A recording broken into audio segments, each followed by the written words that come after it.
Can you beat Pokemon Scarlet and Violet with a single Wiglett? This is the question I set out to answer. Before we get started, we need to establish some rules. I'm only allowed to use the minimum amount of Wiglets required to progress. I must catch a Wiglett before entering the academy. I cannot change my primary Wiglett. If Wiglett evolves, the run becomes invalid and I have to restart. And I must finish Area 0 to complete the challenge. For my starter, I decided to select Quaxly since it shares the same type as Wiglett, and after beating Nemona, I set out to find a Wiglett. This is where I run into the first challenge of the run. Since Wiglett doesn't spawn in the starting area of the game, we have to sequence break just to catch Wiglett before entering the academy. Except for the fact that this isn't true. Apparently, there's a small patch of sand in the starting area of the game where Wiglett spawns, but it doesn't show up on the map for Wiglett's habitat. Unfortunately, I learned about this too late. As a result, I spent an unnecessary amount of time and effort to catch Wiglett. After catching Wiglett, it's time to head to the academy and fight Nemona. Wiglett easily manages to take down the Fuecoco, but it almost dies to Palmy. After a close battle, I enter the academy. After entering the academy, I took a quick detour to buy an Everstone. While it won't help me with the challenge itself, it will ensure that my Wiglett doesn't accidentally evolve and invalidate my entire run. Soon after, I easily beat the Team Star members that were harassing Penny, and acquired my Terra Orb. After leaving the academy, I decided the Bug-type gym was my best bet for making progress. So after completing the gym test, I challenged Katie. The battle started with Wiglett and Nimble trading hits, but after narrowly beating Nimble, Wiglett died to Tarantula. It was clear that I was under-leveled and needed XP before I would be able to clear this gym. After leveling up a bit, I managed to take down Nimble and Tarantula, but Katie's Teddiursa didn't go down so easily, resulting in yet another loss. But on my third attempt, Wiglett narrowly managed to sweep Katie's entire team. After that rough start to the challenge, I decided to go for Cloth, the Stony Hill Titan. In comparison to Katie, Cloth was a cakewalk and Wiglett easily took it down, resulting in yet another step towards my goal. I then decided to complete the grass gym test, but I decided to take a detour to the Team Starfire raid. But after a close battle with the grunt outside, I decided I'd deal with it later. I stupidly decided that Iona's electric gym was a good next step. I didn't even make it past the first gym trainer in the gym test. After being so effortlessly crushed, I moved on to Orthworm. After exchanging a few hits, I barely failed to take the win. I'd hit a wall in my run. The grass and electric gyms were horrible tight matchups for my Wiglett, but the Fire Raid and Orthworm were too high of a level to beat. I decided I only had one good option: grind XP. After multiple deaths, I felt I had finally reached a high enough level to challenge the grass gym. Petalil proved to be an annoying lead. Sleep Powder made it difficult to get off attacks. After narrowly avoiding death at the hands of Petalil's Mega Drain, I decided to turn to the dark side of Pokemon challenges: X items. X items boost your stats by 2 depending on which stat you select. They allow you to set up your Pokemon without having a dedicated move slot for stat boosting moves. The X defense and X special defense would become key components of the run, but it is an important thing to note that critical hits do ignore defensive stat boosts. This will become important many times throughout the run. After installing Petalil's Sleep Powder and Mega Drain with X items and potions, I managed to pick up the KO. I decided to stack Mud Slaps on SmallAnt to make Wiglett harder to hit. This worked, although in hindsight it wasn't the most effective strategy. After beating Smolov, Sudowoodo was the only thing in between me and beating the gym. Wiglett managed to tank a few Trailblaze hits from Sudowoodo, and with a few digs and Aqua Jets, I was able to pull off the win. After realizing the power of X items, I decided to give Orthworm another try. Unfortunately, I forgot about Earth Eater and got yet another loss. Luckily, I learned from my mistake and was able to beat Phase 1 on my next attempt. Phase 2 didn't pose a significant challenge, so I was able to beat it pretty easily on my first attempt. Feeling confident, I decided to attempt the Team Star Fire Raid base, but this is where I encountered the biggest dilemma in the whole challenge. Team Star Raids require you to have 3 Pokemon on your team, but the goal of this challenge was to beat the entire game with a single Wiglett. Unsure of what to do, I decided to think about it and come back later. Feeling a bit unsure after the Team Star Raid, I gave the electric gym another try, except this time, I was met with Nimona. After setting up on a Rockruff, I easily swept the team. It wasn't even close. Unfortunately, I can't say the same for the gym trainer that easily took down Wiglett after narrowly surviving a dig. Feeling a need to take things in a new direction, I headed over to the water gym to prove that Wiglett is a superior water type. Unfortunately, Hugo's Floatzel wasn't keen on losing anytime soon. My bad luck didn't end there. My next opponent was Great Tusk, and it wasn't close at all. Next, I decided to give Bombardier a try, but somehow I managed to both win and lose. Wiglett got Bombardier low enough to trigger Phase 2, but it also took enough damage to cause me to faint. This allowed me to start the Phase 2 battle once I returned. Luckily, Phase 2 is easy with the help of Arven. With this win, I felt like I was finally back on track. But looking back on it, I'm really not sure why I decided to give Great Tusk another try. As expected, I didn't get close at all. Following the trend of making poor decisions, I attempted the Psychic Gym next, and while it was really funny to see Wiglett's goofy poses, I stood no chance against the first trainer. Luckily for me, my neurons decided to function again and I returned to the Electric Gym, where I finally managed to beat the first trainer using Dig. The next trainer was a bit scarier since I forgot that Tynamo had Levitate, but luckily for me I managed to take down both Tynamo and Falafia on my first attempt. Next up was Iono. Her lead of Wattrel was a bit annoying since the flying type made it immune to my ground type attacks. With that being said, it went down to a few Aqua Jets. After taking out the Wattrel, Wiglett leveled up and learned Liquidation. Liquidation was a massive improvement for Wiglett, and it would become a vital tool for the whole run. While I did lose the priority of Aqua Jet, Liquidation dealt over double the damage and had a 20% chance to lower the opponent's defensive stat. Unfortunately, Wiglett then got stuck in a paralysis lock against the Belly Bolt and lost. But I wasn't deterred. I immediately went back for a rematch. This time I decided to set up with some X items. Wiglett took a few scary hits from the Wattrel, but after fully setting up, he managed to sweep Iono's entire team. After gaining a few levels, I tried the Water Gym again. This time I was prepared. Wiglett managed to take down the Floatzel with 2 digs, and the following Clauncher went down the same way. After successfully beating Hugo, I used the gym leader's wallet to win the Seaweed bid and completed the gym challenge. I decided to stop by one of the broken doors in this town just to look at how funny it is. Like, why does this door not work? Anyways, time for the gym challenge. This is one of the most important challenges of the entire run, because this is where I would prove that Wiglett is the superior water type. Kofu's lead was a Veluza. According to the Pokedex, Veluza is Wiglett's natural predator, but this time the roles would be reversed. I was able to set up my X items without too much worry. The only way Veluza could kill Wiglett is if it got a crit and a normal attack off back to back. After setting up, I used Dig on the Veluza. It somehow managed to survive an attack with only a few remaining HP, but a quick Mud Slap fixed that. Next up was Wug Trio, an evolution of Wiglett. This was an important part of the fight because Wiglett needed to prove it could beat its evolution. It went down to a few Mud Slaps and Dig. The last Pokemon standing between Wiglett and its victory was Crabominable. Luckily, it went down to 2 digs, and with that, I'd successfully beaten the Water Gym on my first attempt. At this point, I had been streaming for over 7 hours, so I decided to end the stream and come back a later day.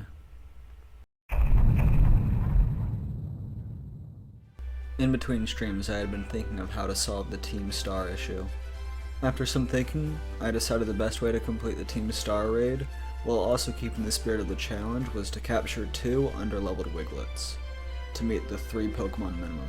The idea was that the low-leveled Wigletts would quickly die, allowing me to use the primary Wiglett for the majority of the challenge. The Team Star challenge was easy and I quickly defeated all 30 Pokemon. Before I knew it, I was facing Mela. Her lead of Torkoal was a bit challenging though. The Sunlight would weaken my water-type attacks. Fearing the attacks, I used Next Defense, but a problem quickly arose. The Torkoal knew Clear Smog. This meant I couldn't set up. Clear Smog is a poison-type move that resets all the stat changes of the opposing Pokemon. This meant that any stat change I made, the Torkoal could instantly reset. Luckily, the Torkoal's attacks hadn't been too strong, so I just decided to attack and heal when needed. After a bit of back and forth between the Torkoal, I managed to get the knockout. Next up was the Starmobile. Its first attack did a surprising amount of damage, but so did mine. I expected to be able to pick up the KO with my next turn, but the Starmobile managed to outspeed me after getting a speed boost. Its attack also managed to burn me. This weakened me just enough to not be able to take it out on my next turn. After taking a few turns to heal, I finally landed a hit and took out the Starmobile. After my success with the first raid, I moved to the Dark type one. Similarly to the first raid, the challenge part of the raid was easy. I quickly managed to meet the raid leader. I didn't even bother to set up this time, yet I still managed to one-shot the Pawnward. The Starmobile also went down easily, likely due to its well-timed defense drop from the liquidation. Feeling confident in my abilities to beat the Team Star raids, I went to the Poison one next. Unfortunately for me, this one was much harder. I made it to 7 before my Wiglett was taken out. So after farming a few Terra raids and dying a few times along the way, I decided to try it again. This one went much better and managed to get to all 30. But something I neglected to mention was that while farming XP, I'd given my Wiglett the TM Foul Play. This would be yet another useful tool in this run since it allows me to use my opponent's attack stat in place of my own. Starting the battle with Atticus, I attempted to sweep the battle without setting up once again, but the stun tank quickly put a stop to that idea. Luckily that decision wasn't too costly and I was able to recover and set up properly. After the setup was done, I was able to finish off the stun tank. Next up was Muck, who went down to a lucky friendship crit. Rev Room was the next one up. It also went down to a quick dig. The Starmobile was the last one, and it had lost half of its health to the first dig, and narrowly survived the second one. Luckily for me, Mud Slap was enough to finish it off before I lost. Finally being done with the Team Star raids, I returned to Great Tusk, but this time I wouldn't do so poorly. At this point I had become strong enough to beat Stage 1 with a few liquidations. Phase 2 went down just as easily, and with that, Wiglett had beaten Great Tusk. Afterwards, my progress became a bit sporadic. I challenged normal Great Tusk that spawns after beating the Titan, and I managed to die. I challenged one of the kids in the gym challenge for the normal gym, but got wrecked by their Greedent. I farmed a few XP raids and died a few times. I'd completed the Ice-type gym challenge, but didn't challenge the gym leader, and I attempted Dondozo. With all of that out of the way, it's time to get back on track. I returned to the kid from the normal gym, and this time I managed to win. I moved on to Laria and was doing really well at the start. Kamala was really easy to set up on since it spends its first 2 turns trying to put me to sleep. Unfortunately, it managed to land a crit, and I was reminded that defense setups can be instantly neglected by a single crit. This challenge seemed doable as long as I wasn't crit again, so I returned and did the exact same thing. But this time, I didn't lose. The Kamala went down to a liquidation, and so did the Dunsparce, and finally, Staraptor followed suit. Afterwards, I got a quick jump scare from Nimona. As usual, she wasn't an issue, and the fight was hardly worth mentioning.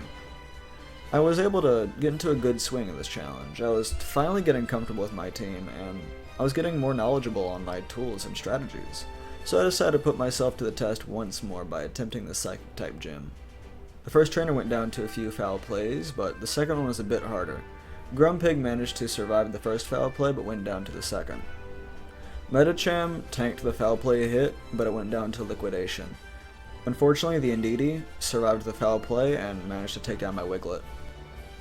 After my first loss to Raphael, I decided to end the stream for the day and pick up some other time.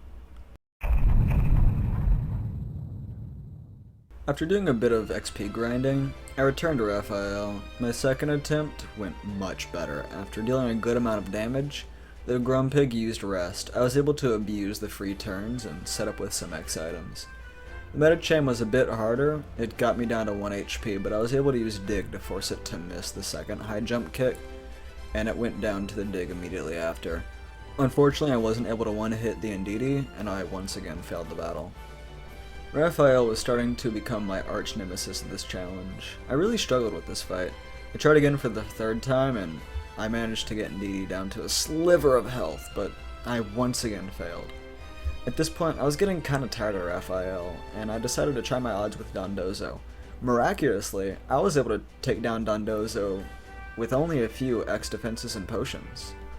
Completely unaware of what was in store for Phase 2, I moved directly into it. Dondozo was significantly more bulky this time, but it still seemed manageable. My plan to stall with Dig and potions worked up until the end of Phase 2, where I died. Luckily, Arven's Greedent was still alive. Unfortunately, I had forgotten about Phase 3, Tatsugiri. Luckily for me, my Wiglett was revived for this battle, but I was not prepared for how much damage the Tatsugiri would deal. Wiglett was one-shot by a Dragon Pulse, and Arven didn't last much longer. I knew that my current moveset wasn't good enough to deal with the Tatsugiri, so I decided to obtain the TM Blizzard. Blizzard is the strongest Ice-type move Wiglett can learn. It has a base power of 110 and an accuracy of 70%.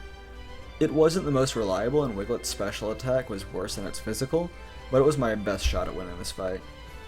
It was time for round 2. Once again, I potion stalled and managed to make it past Phase 2. It was time for Phase 3. I went for a hit with Blizzard and landed it, but the amount of damage hit me. I barely scratched it. Unfortunately for me, I had neglected to consider Tatsugiri's second type of water and its special defense stat. Not only was Ice a neutral attack, Tatsugiri's special defense was higher than its physical. This rendered Blizzard pretty much useless. I decided to try it one more time. The Dondozo fight went pretty much the same as it did the other times, but this time when I reached the Tatsugiri portion of the fight, I decided to use an X special defense. But the Tatsugiri targeted Arven. This gave me yet another chance to set up a second X special defense, but my luck didn't end there. Wiglett managed to avoid Muddy Water, so I took a chance to max out my special defense. After setting up an X attack, I started dealing damage, and it took a few digs, but I finally managed to take it down. After overcoming that challenge, I returned to Raphael, only to get two-shot by Psyshock. After that embarrassing display, I returned for another rematch. But this time, the fight went very different. For some reason, Grumpig didn't use rest, so I was forced to PP stall Psyshock until it used rest. I then set up with X items and swept the team. With that out of the way, it was time to move on to Tulip. This fight was a joke compared to Raphael. The Farigiraf just spammed his in headbutt. But even with a crit, it wasn't strong enough to one-hit Wiglett. All I had to do was PP stall, but I got a bit greedy and tried to set up an X special defense. Unfortunately for me, I'm an idiot. Zen Headbutt is a physical move. This resulted in me losing the first match. This time I learned my lesson. I immediately set up an X defense, and once I had maxed that out, I set up everything else. Once I had finished setting up, I used a quick foul play to take out Farigiraf. Next was Gardevoir, who went down to liquidation.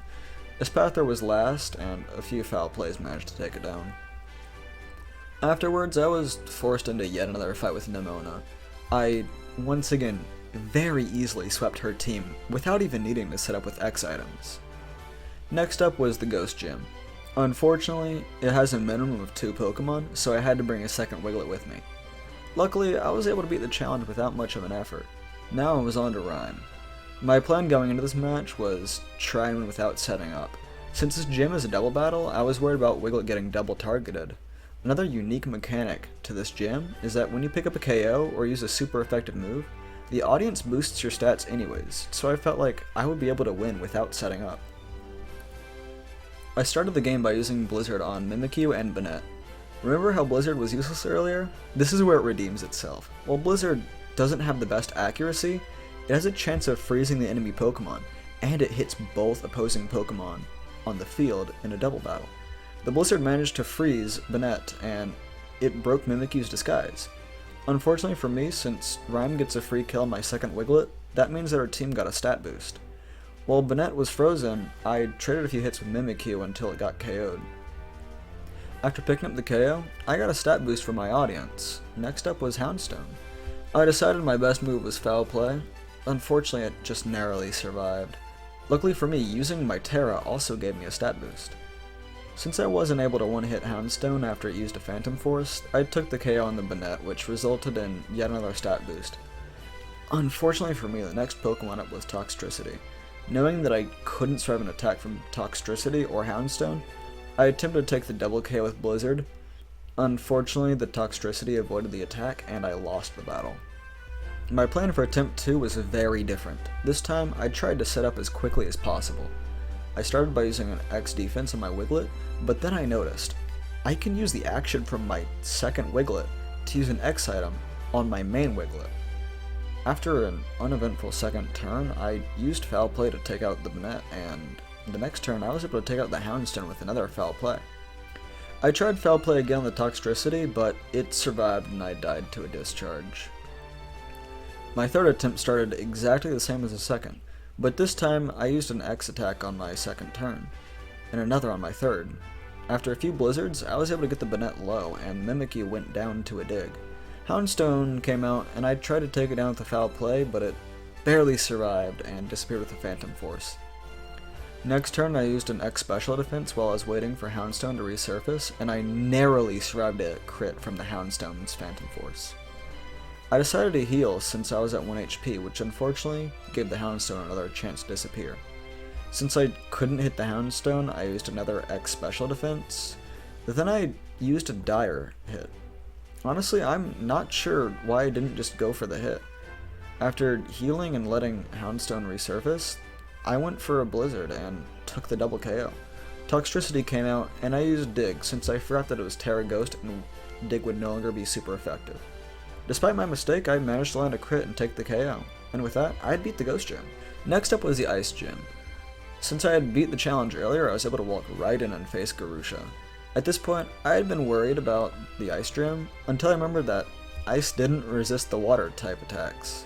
First up was Frostmoth. Luckily for me, Frostmoth was a really easy Pokemon to set up on, and I was quickly able to boost my stats. After setting up, I used Terra Water Liquidation to one-hit the Frostmoth.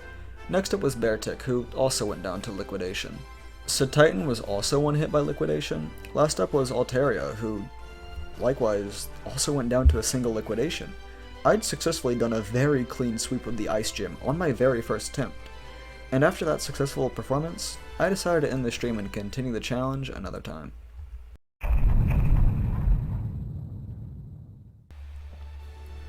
Before doing anything, I decided to change up Wiglett's moveset. Blizzard had fulfilled its use, so I decided to drop it in exchange for Rain Dance. Rain Dance is a great move for this run, because Rain increases Water-type move damage by 50%, and this damage increase would make setting up so much more easy and so much more effective. Now that I had changed my moveset, it was time to challenge the Team Star Fairy raid, but first I had to beat Harrington. I started the battle by setting up Rain.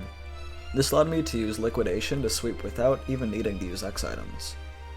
Now that I was inside the base, Wiglett was able to take out all 30 Fairy Pokemon pretty easily, and then I was on to the Team Star Fairy boss. They led with Azumarill, and I responded by using an X defense, but then Azumarill used Charm. While Charm isn't usually the biggest issue for casual play, it was going to be a massive issue here. Charm lowers your physical attack by 2 stages. This effectively neutralizes my use of an X attack. This means that Azumarill has a way to completely counter and shut down my setup. They also had Play Rough, a fairy type move that has a 10% chance to lower my attack stat. These two moves would make setting up my attack stat to be very hard. So I decided I'd focus on boosting my defenses first. This is where I discovered the item Guard Spec. Guard Spec is likely an item you haven't used. It protects your stats from being lowered for 5 turns. This would allow me to set up my attack without worrying about Azumarill dropping it. I managed to set up a few X attacks, and right when I was ready to go for the knockout, Azumarill used Bounce. You see, Bounce is one of those attacks that lasts 2 turns, so I had to wait for Azumarill to come down before I could hit it. But then, it landed a Paralysis. Bounce only had a 30% chance to give me a Paralysis, so I was in a tricky situation. Do I take the time to cure my Paralysis and risk Azumarill landing a crit or using Bounce again? Or do I try and take out the knockout and cure Wiglett on the next turn? I decided curing the Paralysis was my best move since I didn't want to get stuck in a bad position. Unfortunately, Azumarill used Charm again, so I was forced to Guard Spec and max out my attack once more. Right as I had finished setting up, Azumarill used Bounce again, so I was forced to wait. Azumarill used Bounce again, and it landed another paralysis. Just as a reminder, it is a 30% chance to do that. So I cured Wiglett once more, and I decided to try and kill it. So this time, I used Dig since Azumarill resisted water-type attacks. Unfortunately, it used Bounced again, and then it proceeded to land paralysis once more. I do not understand how this keeps happening. So once again, I cured Wiglett. Azumarill proceeded to then bounce once more. This time, I wanted to make sure I would hit it, so I used Dig to avoid the Azumarill's bounce. And luckily, I was able to land that revenge crit and pick up that knockout. Next up was Wigglytuff. I quickly set up Rain Dance and proceeded to take it down. Unfortunately, Wigglytuff had Cute Charm, which is a 30% chance to give me Infatuation if I make a contact move. Infatuation is annoying since it gives Wiglett a 50% chance to be unable to attack. Duchess Bun was next, and luckily for me, this one went down with no issue.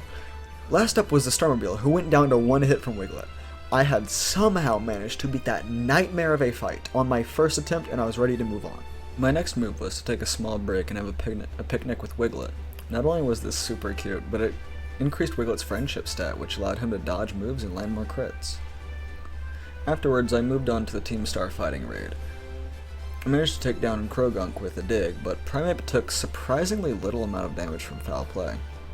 Luckily, it went down to liquidation. Once I had gotten inside, I started the challenge. Although this one didn't go as smoothly as the last one, Wiglett was slowly losing HP each time it fought a Pokemon. By the time I beat 15 of them, I needed to return to Clive and heal my team.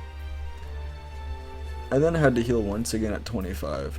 Luckily, I was able to finish the challenge without dying or running out of time. Now is on to the Team Star fighting raid boss. First up was Toxicroak. I was able to set up on it pretty easily despite getting poisoned. Once I was done setting up, I made sure that Rain was active, and I was able to one-shot every Pokemon on the team with the liquidation. Now that I had completed the Team Star raids, I was ready to face off Arven. Arven started with Greedent, and I decided to set up with X items. Unfortunately, Greedent was able to land a crit and I was taken out. My next attempt went similarly, except I wasn't crit, and I managed to fully set up my stats and Rain. Greedent went down to liquidation, but oddly enough, I decided to not heal before taking it down. Next up was Toedscruel. Luckily, it went down to a liquidation. Afterwards was Scovillain, who suffered a similar fate. Then I was on to Garganacl, who similarly died to a liquidation. Cloyster was second to last. I took this chance to heal quickly before facing off against Arven's last Pokemon. Luckily, Cloyster's liquidation didn't deal much damage to me, and I weirdly enough tried to use Foul Play, but it barely did anything. So luckily for me, liquidation was able to fix that mistake. Last up was Mabosstiff, who intimidated my Wiglett. But it still managed to go down to liquidation, which successfully closed out the win. Little did I know, but the next battle would easily be the most difficult part of the challenge. It was the Director Clavel. Clavel leads with Oranguru, a Pokemon I usually pay very little attention to. I started with an X defense, and Oranguru responded by making Wiglett drowsy. After setting up another X defense, Oranguru hit me with a Foul Play. While this didn't do much damage, it would quickly become an issue later. Foul Play uses your attack set when it hits you, meaning the more times I set up with an X attack, the more damage I take. I only have a few options here. I can try to tank a few strong Foul Play hits, I can PP stall Foul Play, or I can't set up with an X attack. But I'm getting way ahead of myself. Wiglett fell asleep this turn, and I finished setting up my defense. But then, I was hit with Dream Eater and died. Dream Eater is a base 100 move that only works while I'm asleep. This means I can't stay asleep for more than one turn, or else I'll be hit with a Dream Eater. I also can't set up my physical attack because I'll get hit with a strong Foul Play. Now that I had discovered these two issues, I was ready to try again. This time I started by boosting my special defense. I was yawned afterwards. I followed it up with a second special defense, but this time I was hit with a Foul Play that dealt more than half of my health. I was forced to use a full restore to heal my health and sleep. Unfortunately for me, Oranguru kept selecting Foul Play, which means I couldn't out-heal the Foul Play and I would likely die to a crit. My only choice was to hope for a yawn or PP stall a foul play. Luckily, I got yawn next and was able to boost my defense to a point where I could survive. The next few turns were just me setting up more and trying to outmaneuver the sleep and attacks. Unfortunately, this is where Nguru's last move was revealed. Reflect. Reflect is a move that boosts a team's defense to physical attack by 50% for 5 turns. My Wiglett is a physical attacker. I would either have to try and sweep Clabble's team while being weaker, or I'd have to stall out the Reflect. I was stuck in a pretty bad place. I could try and set up my attack to be strong enough to one-hit things despite the Reflect, but then I'd be at risk of getting hit with a foul play. If I tried to sleep without setting up, I risked not one-shotting things and getting stuck in an unfavorable matchup. I decided to try and set up my physical attack this time. Unfortunately, this meant that Nguru's foul play left me at 11 HP. After healing back up to full, it was revealed that Nguru's foul play would two-shot me, meaning that I would be either forced to stall out the PP or commit to the sweep. I decided to try and stall. Luckily, I managed to successfully stall out the foul play. This put me in a decent spot. Once I waited out the Reflect, I tried to take out the Nguru, but for some reason I made the mistake of using foul play. I'm not sure why I did that. After realizing my mistake, I set up the rain, cured my sleep, and knocked out Nguru. Next up was Abomasnow, and unfortunately, their ability Snow Warning removed my rain. Worried that my water type attack wouldn't do enough damage, I unfortunately used foul play again.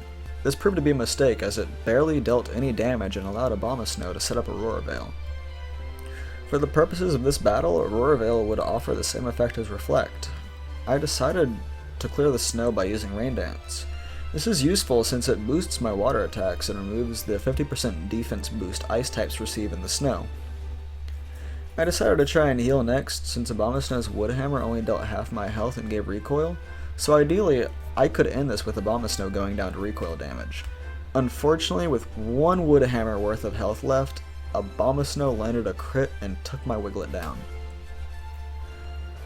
The third attempt went very similar to the first, except this time I did everything better. I decided to stall foul play before setting up my attack, so this time I wasn't at risk of dying to a crit each time. It, no joke, took me around 18 minutes before I actually got to attack at any point in this battle. Either way, I managed to successfully set up and one-hit the Oranguru with a liquidation. When Abomasnow came out, I made the same mistake before of using foul play, but this time I followed it up with a liquidation crit that finished off Abomasnow. Next up was Houndoom. This was a joke and really just went down to a single liquidation. Gyarados was up next, and while its Intimidate scared me a bit, it still went down in one hit.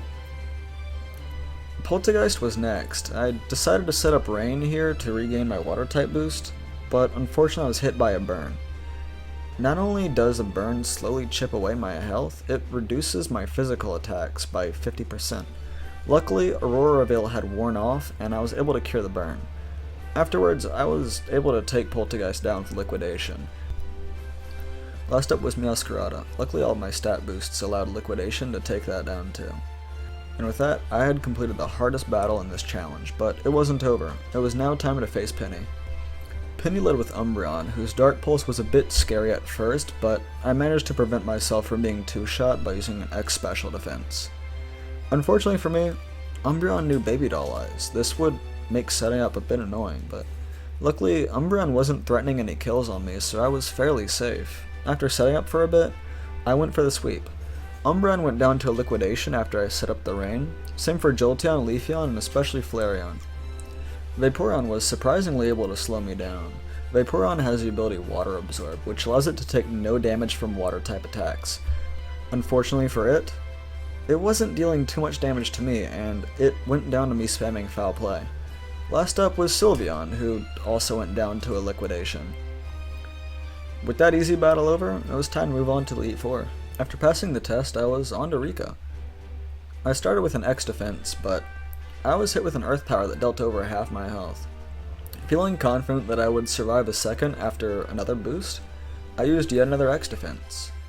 I unfortunately didn't survive, because apparently Earth Power is a special move, so that was a bit unfortunate. On my second attempt, I learned from my mistake and set up with an X special defense. After setting up for a while, I went for my usual sweep. I was able to one-hit Wish Cast. Next up was Donphan, who managed to survive the liquidation due to Sturdy. Luckily, my Wiglett survived the Earthquake and was able to pick out the knockout next turn.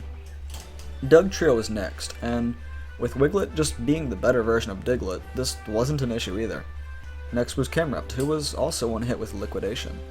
Last was Clodsire, but the issue is that Clodsire can have Water Absorb. Because of this, I went for Dig. Luckily, it was enough to get the one-hit KO, and with that, I defeated the first member of the Elite Four. The next member was Poppy.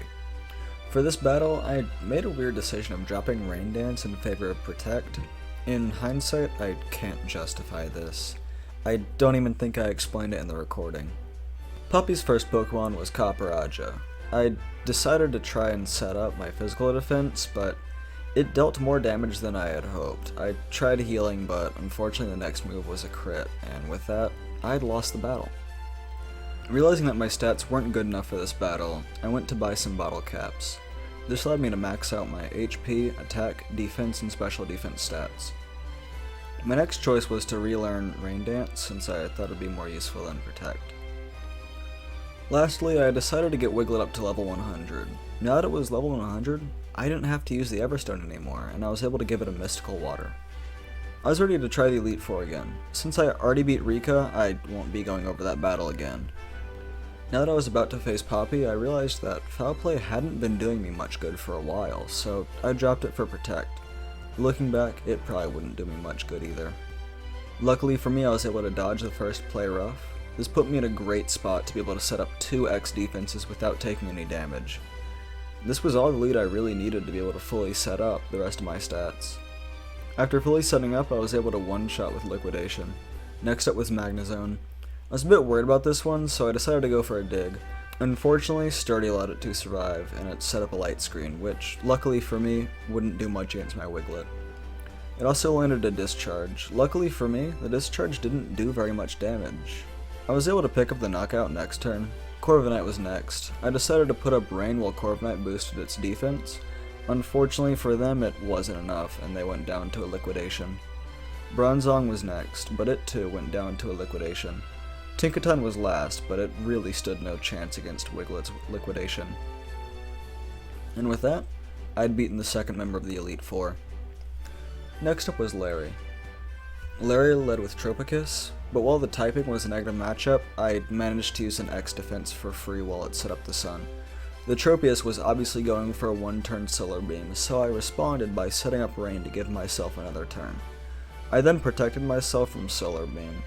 I then repeated this a few times until it ran out of PP. After setting up, I was able to one-hit Tropius with Liquidation. Next was Staraptor, who also went down to a Liquidation. Altaria was next, but it too went down to a Liquidation. Oricorio was next, and it stood little chance. Last up was Flamigo, who also went down to a single Liquidation. And with that, I'd beaten the third Elite Four member. Next up was Hassel. Hassel led with a Noivern. As per usual, I started setting up my defensive stats, and Wiglett managed to luckily get off a Friendship Dodge on the first turn, which put me in an even better spot. Next turn, I managed to get yet another lucky dodge. Unfortunately, I wasn't able to get a third one in a row. Annoyingly, the move Noivern was using was Super Fang. Super Fang is a move that deals half of your health, which means that my defensive boosts wouldn't protect against Super Fang. At this point, I kept using healing to stall out Super Fang PP. Luckily, I wasn't at risk of being KO'd, since Noivern was exclusively spamming Super Fang, and Super Fang only dealt half of your health, meaning it would never KO me. After stalling for a bit, I decided to play a bit more risky and heal every 2 hits instead of immediately. This was primarily due to the fact that I was running a bit low on heals. Luckily, it worked, and I was able to fully set up. Once I fully set up, I made sure to get Rain up before knocking out Noivern with a Liquidation. Next up was Dragalge, who also went down to a Liquidation. Unfortunately, Dragalge had the ability Poison Point. Poison Point is an ability that has a 30% chance of inflicting the poison status effect if hit with a contacting move. The result is that my Wiglett now had poison. After a bit of deliberation, I decided that healing was a bit too risky, and I decided to go for the entire team sweep. This luckily worked out as I was able to one-hit the Falapple while my Wiglett cured poison with Friendship. Haxorus was next, but it didn't stand much of a chance against a Liquidation. Last up was Baxcalibur. Luckily, it too went down to a Liquidation, and with that, I'd beaten the Elite Four. Now, it was time to beat the champion Gita. Gita led with an Espathra, which doesn't seem like a major issue until I saw Opportunist. Espathra has an ability called Opportunist, which means it copies any stat boosts I gain. This makes setting up difficult, since any setups I can do also benefit Espathra. To add to it, Espathra learns Lunar Crash, which is a move that always harshly lowers my special defense. This means that while I set up my X special defense, Espathra copies that boost, and then uses a move that both damages me and removes the stat buff I had just gotten. To solve this, I used a guard spec, which allowed me to prevent Espathra from reducing my stats. My bad luck didn't end there though. Espathra knew Reflect, which further weakened my Wiglett. Luckily for me, Lumina Crash is a special move, meaning I'm able to boost my physical attack without making Espathra's Lumina Crash stronger. Once I had PP stalled Lumina Crash, Espathra was left with Quick Attack, which, despite the boosts, didn't deal much damage to me. Unfortunately, I wasn't able to max out my defense stats, since Espathra would copy that and be able to survive my attacks. After setting up to a point where I was comfortable, I went for a Terra Water Liquidation and managed to take down Espathra. Luckily for me, Espathra didn't have Stored Power, a move that deals more damage with every stat boost. Next up was Go-Goat. Luckily, even with the poor type matchup, I was able to one-hit it with Liquidation. After Go-Goat was Avalog. Avalog's high defense stat was a bit scary at first, but it went down to a crit on Liquidation. King Gamut was next, and Reflect went down as soon as it came out. King Gamut also went down to a single Liquidation. Veluza came out afterwards, and while it may be the natural predator of Wiglett, it was one being preyed upon. Last up was Glimmora, and it didn't stand much of a chance either. After beating the champion, Nimona wanted a rematch, so it was time to face off against her again. She led with Lycanroc. I took this first turn to set up Rain, but Stone Edge dealt more damage than I thought. I decided to PP stall by healing until I was forced to use a different move. After healing up, I did my usual setup. After setting up, I one-hit the Lycanroc. Next was Palma, who went down to a Dig. The Dunsparce was next, and it didn't survive a Liquidation. Earthworm was next. It too went down to a single Liquidation. Goodra came out afterwards, and I'd gotten Sap Sipper confused with Water Absorb, so I went for a Dig instead, but still managed to pick up the KO. Skeleturge was last, and it didn't survive a Liquidation either. Now that I had completed the 3 main quest lines, it was time to move to Area 0, so I met up with Arven, Penny, and Nimona at the entrance of Area 0, then descended down into it. After wandering around for a bit, I encountered a Glimmora. As expected, it went down to a single unboosted Liquidation. With Glimmora down, I was able to boot up the first terminal. The next Pokemon I encountered was Screamtail. This time it managed to survive a hit from my Liquidation. Penny's Umbreon unfortunately didn't deal very much, so I had to finish it off on my next turn. And with that battle concluded, I turned on the second terminal. The third encounter was a Great Tusk. Liquidation was super effective in the fight and managed to take Great Tusk down in a single hit. And with that, I was able to activate the third terminal. The fourth terminal was located underground and had no Pokemon guarding it, so I was able to activate the final terminal without much of an issue. Now it was time to enter the lab. But once we opened the door, a few Paradox Pokemon rushed out of the lab. Me and Nimona worked together to take out the Great Tusk, and just like last time, it went down in one hit. Penny decided to help me in the next fight against Brute Bonnet. This one would be a bit harder. I tried Liquidation, but it barely did any damage. Afterwards, the Brute Bonnet nearly killed my Wiglett with a Giga Drain. After using my moveset to evade being hit, the Brute Bonnet managed to put my Wiglett to sleep. I decided to use a full restore to heal both sleep and my health. Luckily, Umbreon's Dark Pulse flinched the Brute Bonnet, and me and Umbreon were able to whittle down the Brute Bonnet's health and take it out. Last up was Arven to help me with Fluttermane. Luckily, Fluttermane didn't target me, so it went down to a single hit from Wiglett. And with the Paradox Pokemon down, I was ready to enter the lab. After entering the lab, I met up with the AI Professor Sada and went down towards the time machine.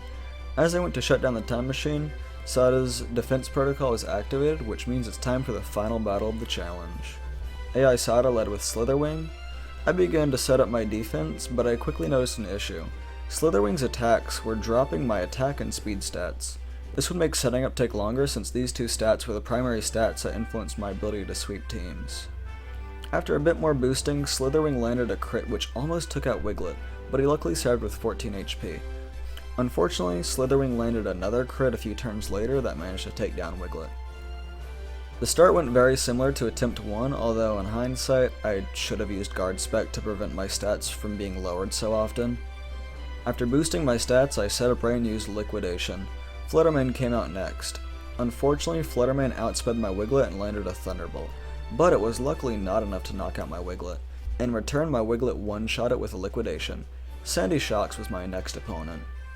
I took this turn to heal my Wiglett, but Sandy Shocks used Discharge, which unfortunately landed a crit and was able to one-shot my Wiglett. This time, I started the battle by hitting Slitherwing with an unboosted liquidation, for some reason. I wasn't able to get the KO, so I went back to boosting. After setting up, I was able to finish off the Slitherwing. Fluttermane came out again, but this time I was faster and managed to hit it without taking any damage. Sandy Shocks was next, but this time I made sure to attack. Unsurprisingly, it worked and the Sandy Shocks went down to 1 hit. Brute Bonnet was sent out next. I was a bit worried that I wouldn't do well like last time, but the boosts allowed me to pick up the 1-hit knockout anyways. Screamtail followed up, but it didn't stand much of a chance either. Roaring Moon was last, and it was the only thing standing in between me and beating this challenge. So I went for one last liquidation, and it worked. The Roaring Moon went down, and I had won. Technically there's another battle after this, but it forces you to use a Pokemon that isn't Wiglett, so I won't even bother talking about it. Plus, it's a guaranteed win anyways. The only thing left to do now is give Wiglett the champion badge that he deserves. Anyways, that's how I beat Pokemon Scarlet with a single Wiglett, excluding the parts that I was forced to use more than one Wiglett or a different Pokemon. Thank you for watching until the end. This video has been so many months in the making. Recording alone took 24 hours, not to mention the amount of time it's taken to write the script, record this voiceover, and do all the editing. If I timed this correctly, this should be going out right before the DLC, and I plan on continuing this challenge in the DLC wherever possible, so please stay tuned for that. I don't usually ask this, but I would really appreciate any support you can give this video, whether it's like a like, a subscription, or a share, because this has definitely been the most time-consuming and difficult video I have ever made. If I somehow manage to reach 1,000 subscribers by the end of the year, I'll attempt this challenge again, but more difficult. I'm not sure on the specifics yet, but I'm considering doing it without X items, and yes, the goal of 1,000 by the end of the year is very high and unreasonable, and that's because I don't want to do this again without X items. That would be a nightmare. But, you know, be worth it. I appreciate you watching all the way through, and I hope you have a nice day.